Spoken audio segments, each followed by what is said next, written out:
நீதிமான் ஒருபோதும் வெட்கம் அடைவதில்லை. கர்த்தர் தமது கையினால் அவனை தாங்குவார். நீதிமான் ஒருபோதும் வெட்கம் அடைவதில்லை. கர்த்தர் தமது கையினால் அவனை தாங்குவார். நன்மை செய்ய ஒருவர் உண்டு, நித்தம் செய்ய உனக்கு உண்டு.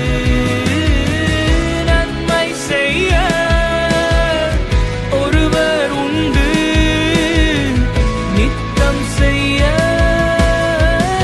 உனக்கு உண்டு. காத்திரு, நீ காத்திரு, பொறுத்திரு, கொஞ்சம் பொறுத்திரு. அவர் மேல் நம்